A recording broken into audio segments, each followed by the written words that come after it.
Jaren stood quietly at the edge of the space station's lower deck. His brown jacket was dusty, his boots old. He didn't look like anyone special, just another cargo pilot trying to sell stolen tech for credits. But today, something felt different. The market was loud. Aliens from many planets shouted and bargained. Strange smells filled the air, spices, oil, and something that smelled like metal. Jaren walked past stalls of broken machines, animal cages, and robot parts. He was looking for a buyer. Then he heard a voice. "Slaves for sale, fresh stock, rare species." He turned. There was a large cage under a red tent. Inside, 3 aliens sat on the floor. 2 were sleeping. One was awake, a woman with pale silver skin and deep green eyes. Beside her was a small child, maybe 5 years old. He clung to her dress. Jaren frowned. He didn't like slave auctions, he never had. But he kept watching. The seller, a fat man with metal arms, saw Jaren and smiled.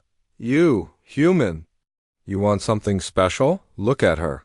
Widow from the Villari system, and her child, very rare, very powerful blood." Jaren didn't answer. Then a quiet voice came through the small device in his ear. He froze. "Buy them," the voice said. Jaren looked around. No one was near him. The voice spoke again, slow and calm. "Do not ask why. Just buy them. Now." Jaren's heart beat faster. "Who is this?" He whispered. No answer. The seller was still talking. "Only 50,000 credits? A small price for something this rare." Jaren stepped back. He didn't have that much money. He didn't want to be involved. But he looked into the eyes of the woman. She didn't speak, but her eyes begged him.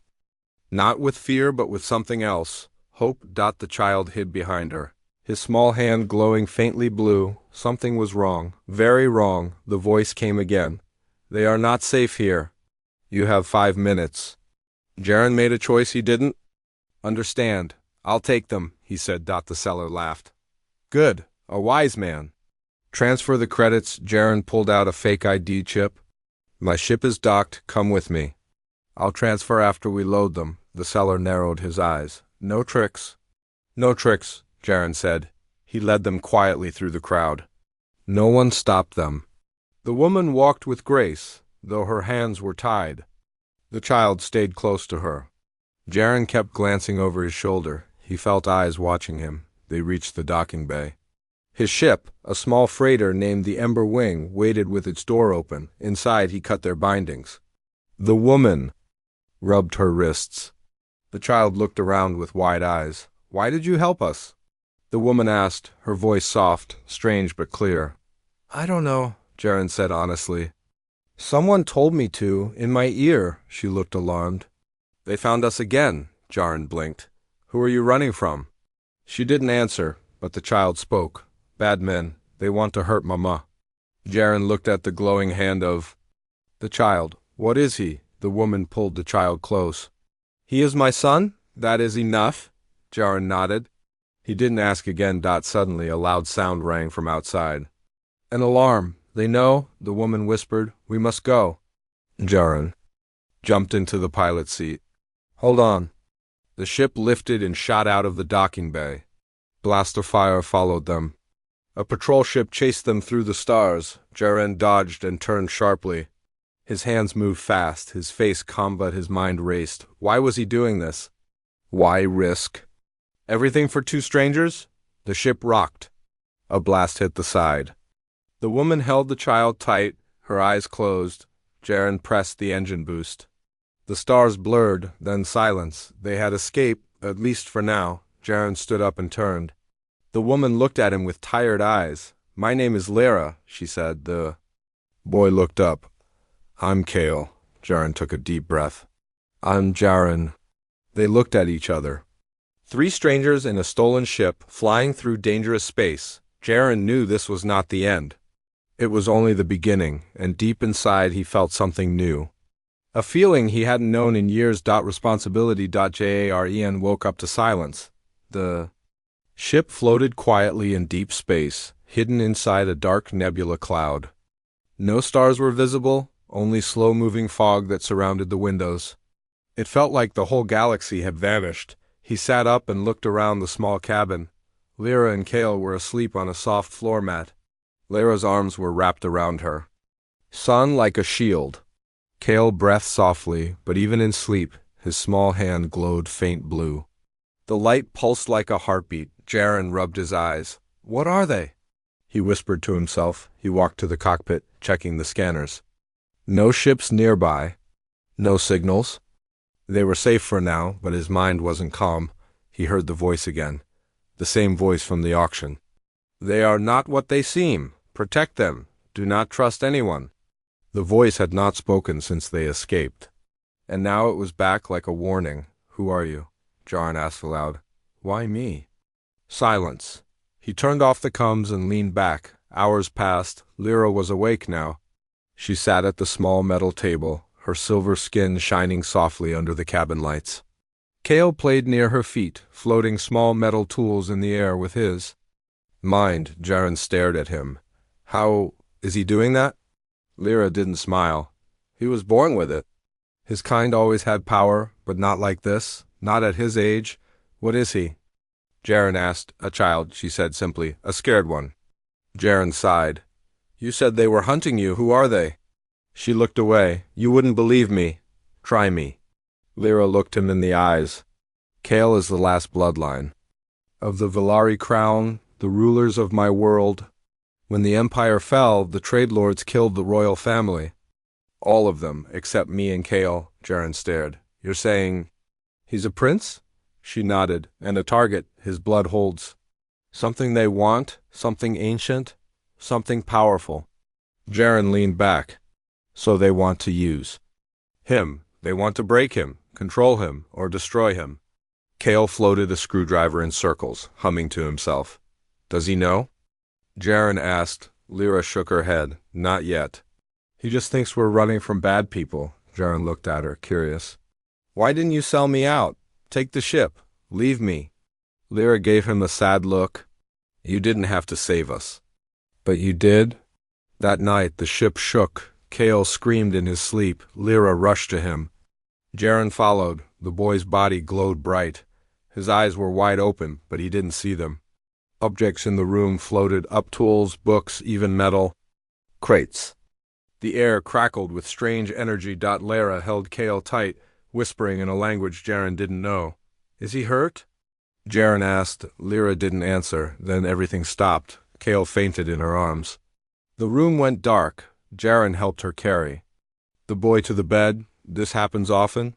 He asked. Lyra nodded slowly. More often now. His powers are waking up. But he doesn't know how to control them. Then we need help, Jaren said. She looked at him. There is no help. No one will protect us. No one but you. Jaren stood there thinking. He never wanted this. He was just a cargo pilot. With bad luck, but now he was something else, a protector later while Kale slept. Jaren stared out the window. He spoke quietly into the dark. I don't know who you are, he said to the voice in his ear, but I need answers. Why me? Why now? No answer. But then a whisper came, low and clear. Because you are not like the others. Jaren turned quickly, but saw no one. He looked back at Kale and Lyra. They were resting now. Safe. For the first time, Jaren felt something strange inside his chest. Not fear, not duty. Something warm. Something dangerous. Care. He wasn't just hiding them. He was starting to belong to them. It started with a whisper, not from a person. Not from a machine, but from the ship itself. Tracking signal detected. An authorized scan in progress. Jaren's eyes snapped open. He jumped from his bunk and ran to the cockpit. Outside the ship, space looked calm, but something was wrong. Very wrong. He checked the scanner. A red dot blinked far behind them. Small, fast, getting closer. Unmarked ship approaching. His heart dropped. They found us. Lyra stood in the doorway, holding Kale in her arms. The boy was sleepy, his cheek resting on her shoulder. Jaren didn't look back. We need to move, now. Lyra nodded without a word. She knew what this meant. The ship roared to life. Jaren pulled the controls hard. The stars stretched as they entered light speed, but the red dot followed, fast, relentless. It's a Hunter-class tracker, Jaren muttered. Military grade. Someone paid good money to find you. Lyra spoke calmly. They won't stop. Jaren's hands gripped the controls. Neither will I. 10 minutes later, the ship dropped out of light speed near an old mining planet Ravo 7. It was cold, full of empty tunnels and dusty winds. Jaren landed the ship between two rocky cliffs. We hide here, he said. While I disable the tracker, Kale peeked out from behind his mother. Are the bad men coming? Jaren knelt down to him. Maybe, but we'll keep you safe, okay? Kale nodded slowly, then his eyes began to glow blue, brighter than before. Kale? Lyra whispered, what do you feel? He pointed to the sky. They're close, angry. They don't want Mama, they want me. Jaren stepped out of the ship with a scanner and tools. The cold air bit at his face. He crouched near the engine and found the tracker small, hidden under a panel. Carefully he began to disable it. Then he heard it. A sound like thunder, but not from the sky. Engines. Jaren looked up. A black ship was coming down fast. No lights, no markings. Mercenaries. He ran back inside. We've got company. Lyra grabbed Kale's hand. There's no way out? There's a cave just ahead, Jaren said, but we'll have to run. Outside, the enemy ship landed. With a heavy thud, shadows moved near the rocks. Kale started shaking. They're talking in my head, he cried. Jaren looked at Lyra. What does that mean? They have a mind reader, she said. They're trying to break him before they even see him. Let's move. Jaren shouted. They ran into the dust and wind toward the cave. Blaster shots hit the ground behind them. Rocks exploded. Heat flashed. Kale cried out, falling. Jaren scooped him up and ran faster. They reached the cave, dark, deep, and cold. The sound of blasters echoed behind them, getting closer. Inside, Lyra stopped. We can't keep running. Kale's body glowed like fire now. His hand sparked. Kale, she cried. Breathe, listen to me. Jaren stepped back. The walls of the cave began to shake. Small rocks floated into the air. Kale screamed. And a wave of energy blasted from his body. A shock wave flew out of the cave. Outside, the mercenaries were thrown into the air. Their ship shook. Some screamed and ran. Then silence. Jaren stared, eyes wide. Kale had collapsed again. His light faded. Lyra held him close. It's getting worse. Jaren took a slow breath. He saved us. He saved all of us. She looked up at him. Not for long. They'll come again. Stronger. Hours later, inside the cave, they sat in silence. Jaren stared into a small fire. His mind was spinning. He had flown dangerous routes, smuggled illegal weapons, even escaped pirate ships, but nothing scared him like that small boy, and nothing pulled at his heart like seeing him cry. Lyra spoke softly. You could leave us. Now, take the ship. Be free. Jaren looked at her. Do you want me to? No, she said. Then I'm staying. She nodded. You may be the only reason we're still alive. Kale stirred in his sleep. Mama. Jaren smiled faintly. He said my name. Lyra's voice broke just a little. You saved him. He trusts you. Jaren looked at the cave wall. On it, Kale's energy had left glowing mark symbols, like writing in light. Jaren whispered, What is he becoming? Lyra didn't answer. She didn't know, but deep inside, all three of them felt it. Kale was changing.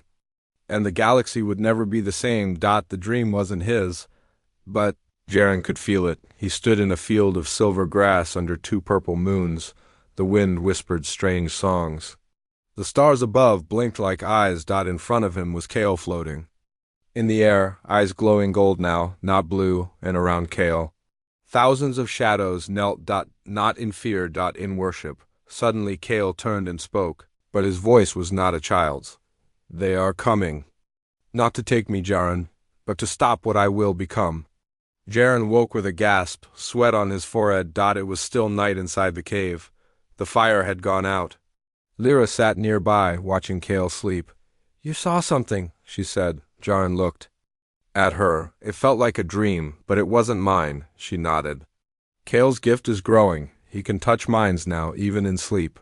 Jaren shook his head. He said, They're coming to stop what he'll become.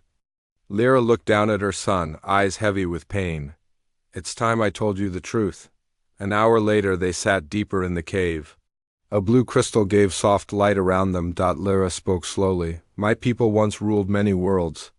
Not with fear, but with knowledge. We studied stars, minds, and time itself. Kale's father was the last starseer of Valari. Starseer? Jaren asked. A being who could not just read the stars, but change what they meant. Jaren frowned. That sounds like prophecy. It's more, she said. It's choice. Kale is the first child born with both royal blood and starseer power. That makes him dangerous. To who? To everyone who fears change, the trade lords, the Federation. Even some of my own people.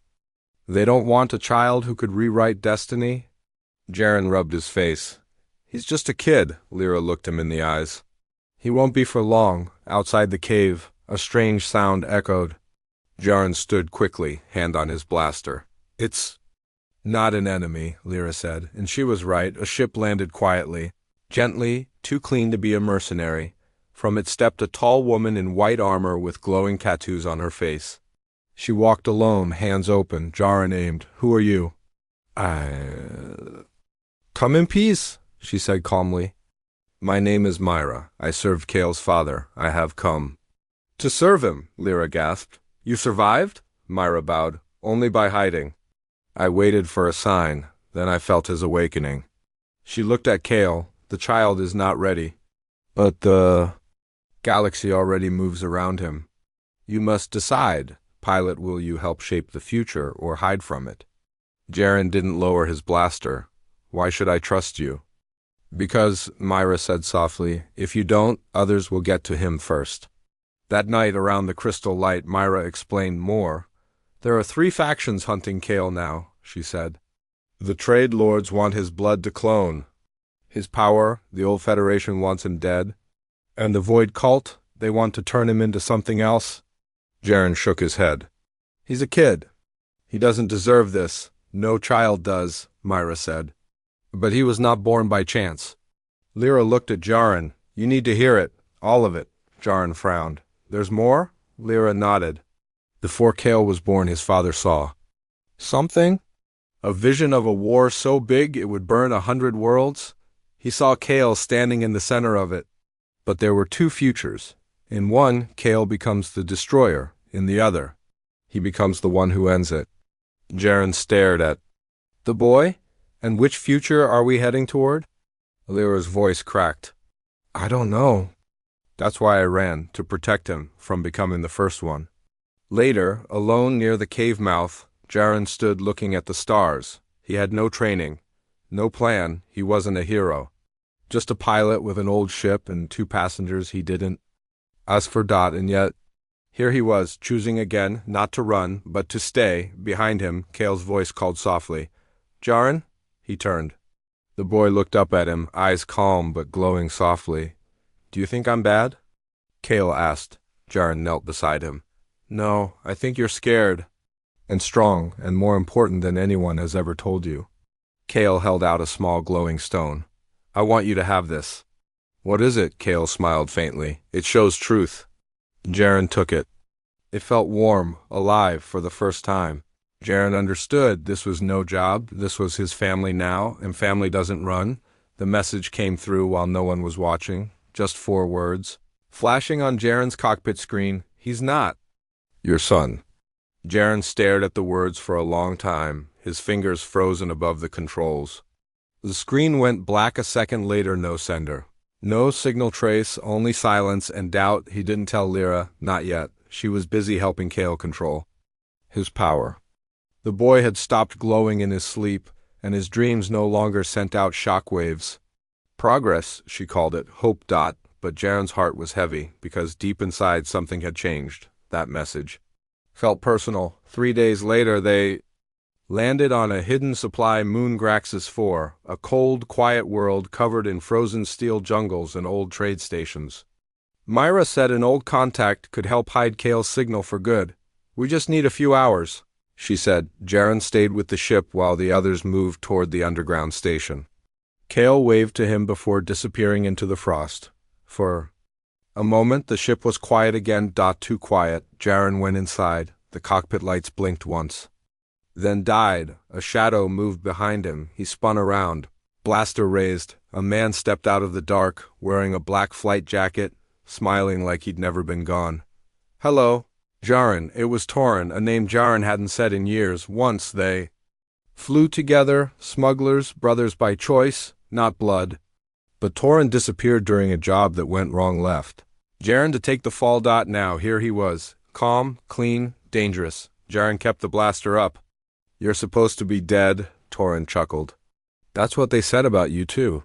What do you want?" "I came to help," Torin said. "You're in deep, my friend. But lucky for you, I know exactly how to get out." Jaren didn't lower the blaster. "Keep talking." Torin stepped closer. "You're carrying something heavy. I get it. A kid. An alien. Some royal weapon with glowing eyes." Jaren's voice dropped. "He's not a weapon." Torin's smile faded. "He will be, if you let him grow." Outside, Lyra and Myra returned early. Kale ran ahead, excited to show Jaren the data crystal they found, but the moment Lyra saw the ship, she stopped walking. Something felt wrong. Back inside, Torin tossed a small chip on the table. "Coordinates," he said. "A safe zone. People who'll take the boy in. Hide him, maybe train him." Jaren's eyes narrowed. "Or use him," Torin raised his hands. "Look, I'm your friend. I'm just saying this isn't your fight." "I made it my fight," Jaren said coldly. Torin's face changed. "No more smiles. Then you're a fool," he said. The door hissed open. Lyra entered. Kale behind her. Torin turned. "Ah, the mother and the miracle." Lyra froze. You know him?" Jaren asked. Lyra's face was pale. "He was there when Kale's father died."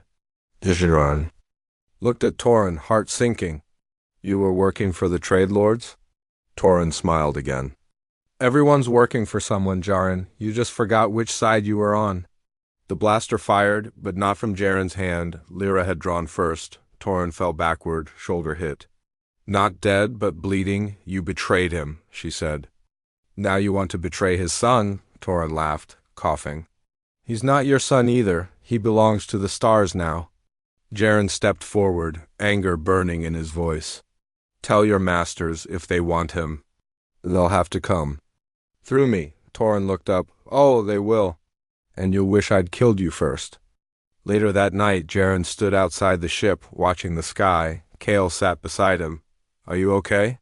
the boy asked. Jaren nodded slowly. "I will be." Kale looked down. "You don't trust people anymore?" Jaren gave a sad smile. "I used to. That's how I got hurt." Kale reached into his pocket and pulled out a small glowing crystal. "This is for you." "What is it?" Kale said quietly. "It shows what someone really is." Jaren took it. The light inside shifted, changing colors, warm, then cold, then warm again. Kale looked up at him. "I know I'm not your real son," he whispered, "but I want to be." Jaren's throat tightened. He looked at the boy small. "Powerful, alone." "No," he said gently. "You already are." Inside the cave, Lyra tended to her wound, but her eyes stayed on the stars. "They'll be back," she said. Myra nodded. "And next time, they won't send a friend." Lyra looked at Jaren. "You could still leave." Jaren shook his head. "I'm not leaving." "Why?" Myra asked. He looked at Kale now, sleeping peacefully in the ship's corner, and answered without hesitation. "Because when the galaxy tried to take him, he chose to stay with me. Now it's my turn to stay with him." The boy was dying, not from a weapon, not from an enemy, but from his own power. Kale lay on a soft bed inside the ship, eyes half open, whispering words in a language no one understood. Blue light leaked from his fingers.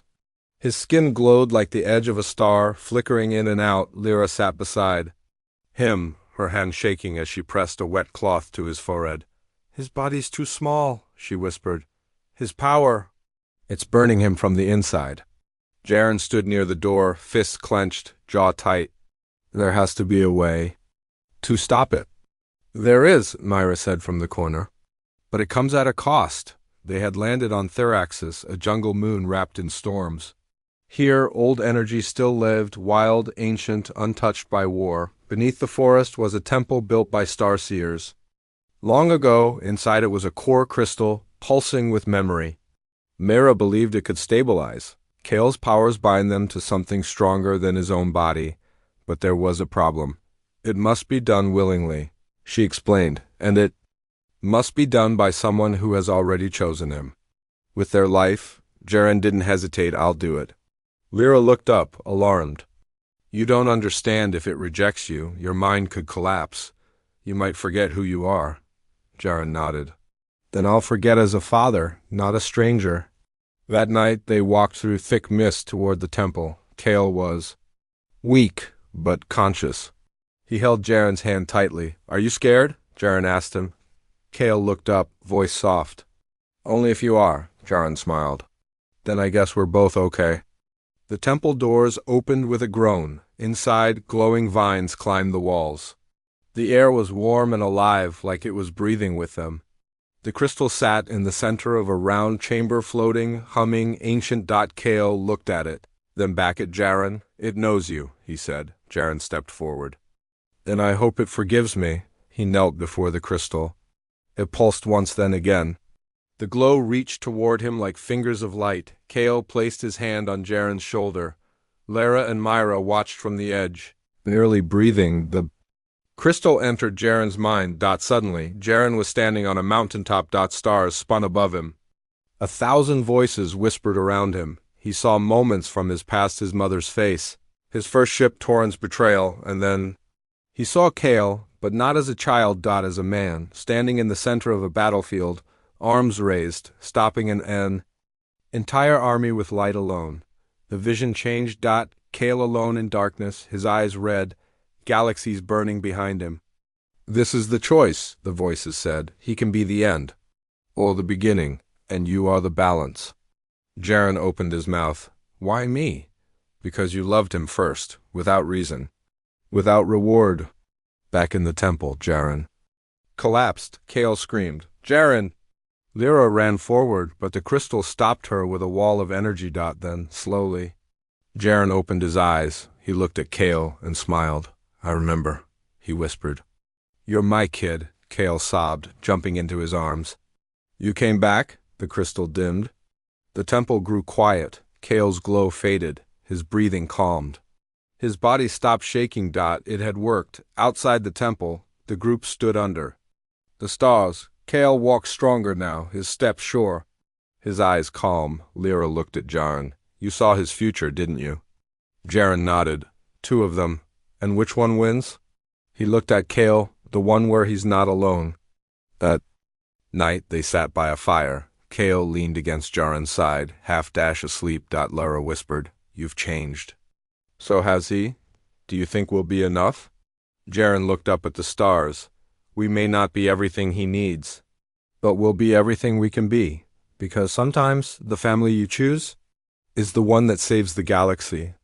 Before the sky broke, there was silence, not peaceful silence, the kind of silence that feels like holding your breath before a storm. Jaren stood outside the ship, hands on his hips, staring at the horizon. He could see them now, tiny shadows in the sky, growing larger. Warships. 10. No. More. No banners. No warnings. Just metal giants sliding across the clouds like knives, he whispered to himself. They've finally come.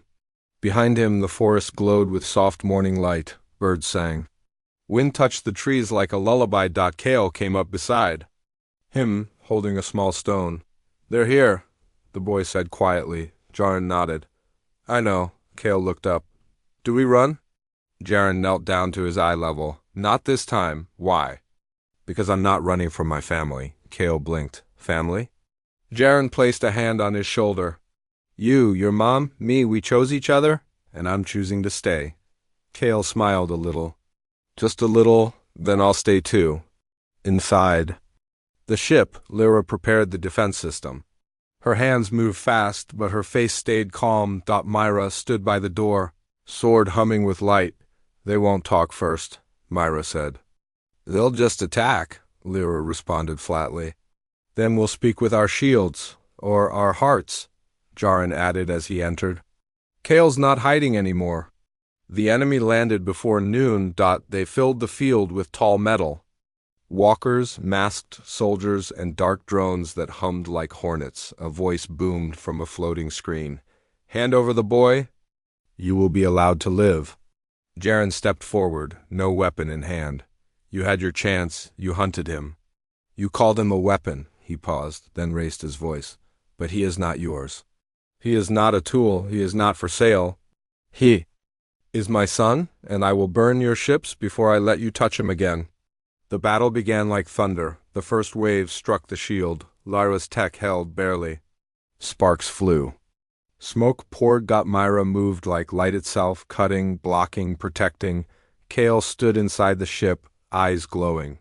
Not with fear, with control. He stepped outside. Jaren saw it first. The wind stopped. The sky dimmed, not from clouds, but from Kale's energy pulsing outward. His hands rose, and the enemy's machines stopped moving, not broken, frozen, held. Kale's single quotes S voice echoed, not loud, but everywhere. "Stop." One word. One command, and they did. Even the wind listened. But then, a scream deep, old, full of hate, a tall figure appeared on the field. Black armor, red eyes, the High Inquisitor of the Void Cult. He raised a dark blade, pointing it at Kale. "You are still a child." Kale raised his chin. "I am not alone." The Inquisitor rushed forward, but he never reached him, because Jaren stood in front of Kale. No powers. No weapons, just a man, a father. He held up the crystal Kale had given him. It exploded with light, and in that light, the enemy screamed. When it was over, the field was quiet again. The ships were gone, the enemy broken, and Kale was still standing.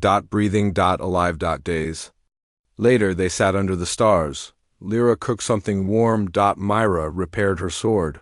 Kale leaned against Jaren. "Watching the fire? Are they gone for good?" Kale asked. "No," Jaren said honestly, "but we'll be ready." Kale looked up. "Are we a real family?"